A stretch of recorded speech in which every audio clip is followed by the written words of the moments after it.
Today on ChefScott.com, I'm going to show you a really easy way to prepare salmon that is in no way boring at all.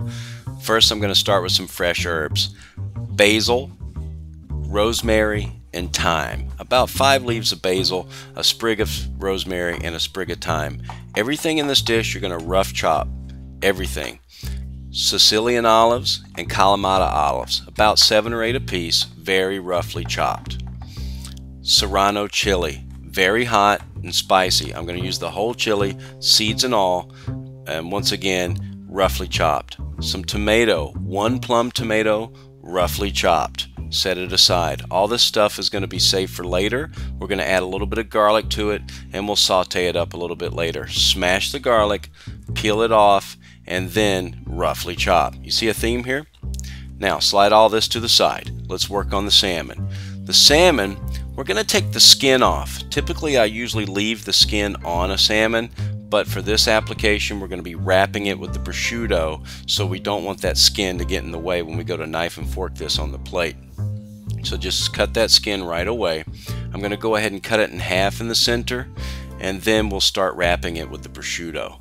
But before we wrap it, always salt and pepper it. So I'll sprinkle a little sea salt on, hit with a little pepper, and I put the top side of the salmon down onto the prosciutto that's on the cutting board, and then wrap it. Wrap it snugly, press the prosciutto against itself, flip it over, make sure that everything meets on the other side, because that's the side you're going to be searing. Once again, salt and pepper, top side down onto the prosciutto, wrap it very well, make sure everything's meeting, press it down, flip it over, take a look, it looks great. That's the side you're going to be searing. I'll hit it with a little bit of salt and pepper before I sear it. All this stuff right here, set it aside, because we're going to start building a foundation for this dish. I have some crusty whole wheat bread. I got a couple of slices, and what I'm going to do is I'm going to fry them up in this extra virgin olive oil. I'm going to get this extra virgin olive oil hot enough to start glistening but not quite smoking.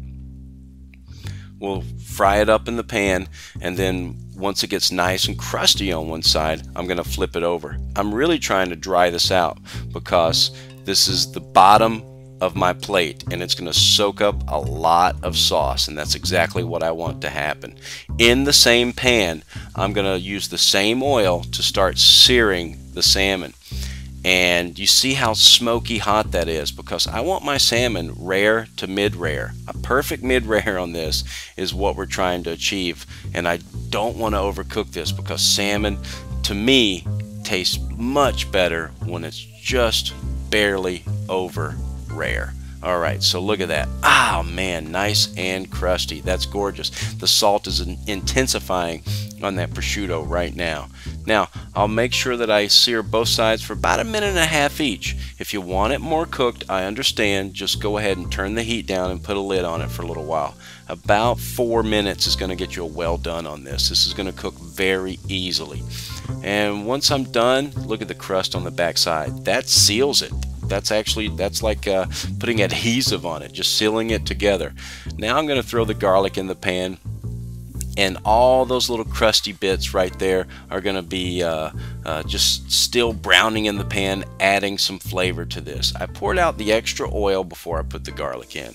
Now the chilies, the olives, the tomatoes, the herbs. Those herbs are going to go in there and get tossed around, and all the fragrance of this dish is coming alive right now. I can smell the garlic, the olives, those chilies are starting to fill the air. To calm everything down a little bit so that the garlic doesn't start burning, I'm going to hit it with about 2 tablespoons of vermouth. You could use white wine if you want. I love the flavor of vermouth. And then about 2 or 3 tablespoons of chicken stock. That's going to be another addition for the sauce of this dish. Now for the plate up, I'm going to put down the crostini, and I'm going to put a little bit of this beautiful sauce. There's the olives, the herbs, the garlic.